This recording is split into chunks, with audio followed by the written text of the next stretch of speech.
কিয়ামতের সময় সব মানুষগুলো যখন ইন্তেকাল করবে, সব জিনেরা যখন ইন্তেকাল করবে,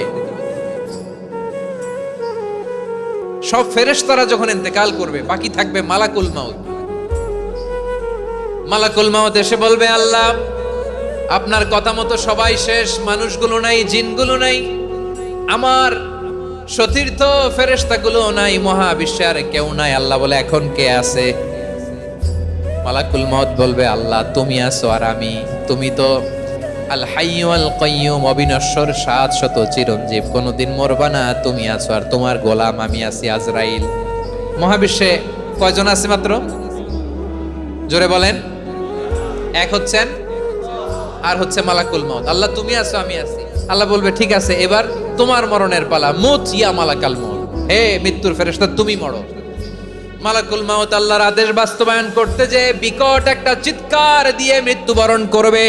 ওই চিৎকার দুনিয়ার মানুষেরা, চিৎকারের আওয়াজ যদি দুনিয়ার মানুষেরা শুনতে পেত, দুনিয়ার মানুষের প্রত্যেকের কানের পর্দা ফেটে মুহূর্তের মধ্যে সব লাশ হয়ে জমিনে পড়ে রইত। ভয়ঙ্কর চিৎকার দিয়ে মালাকুল মাউত বিদায় নেবে, কেউ নাই। এবার বলেন তো, মহাবিশ্বে মহাশূন্য, কেউ নাই, উপরে নিচে সামনে পেছনে ডানে বায়ে কোন সত্তা, কোন জীবিত সত্তার আছে? একজন ছাড়া, তিনি কে? কুল্লু মান আলাইহা ফানি ওয়া ইয়াবকা ওয়াজহু রাব্বিকা যুল জালালি ওয়াল ইকরাম।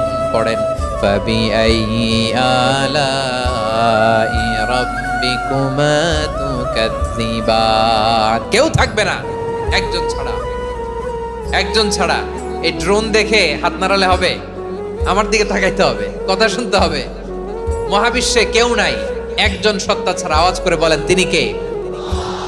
এবার আল্লাহ ডেকে বলবেন, লিমানিল মুলকুল ইয়াউম, লিমানিল মুলকুল ইয়াউম।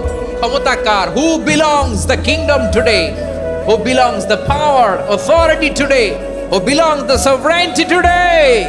আজকে ক্ষমতা কার? দুনিয়াতে ক্ষমতা নিয়ে এত কামড়াকামড়ি, দুনিয়াতে জ্ঞান নিয়ে এত মারামারি, এত অত্যাচার, এত রক্তপাত, এত ব্লাডশেড। আজকে বলো তো ক্ষমতা কার? কার ক্ষমতা? মহাশূন্যে কোনো আওয়াজ নাই, শুধু আমার রবই বলবেন, লিমানিল মুলকুল ইয়াউম। আজকে ক্ষমতা কার? কোনো আওয়াজ নাই, উত্তর দেওয়ার মতো জীবিত কোনো সত্তা নাই, ফলে কেউ উত্তর দিতে পারবে না। আল্লাহ নিজেই প্রশ্নের উত্তর দিয়ে বলবেন, লিল্লাহিল ওয়াহিদিল কাহ্হার। একচ্ছত্র অধিপতি, ক্ষমতার মালিক আল্লাহ ছাড়া কারোর জন্য কোনো ক্ষমতা নাই। চিল্লায় বলেন ঠিক কি না? তাহলে আর রহমান আর রাহিমের পরে আমরা জানলাম আমার আল্লাহর আরেকটা সুন্দর গুণবাচক নাম হচ্ছে আল মালিক। কি নাম? আল মালিক, মানে দ্য কিং, রাজাধিরাজ, সব রাজার বড় রাজা, মহারাজা।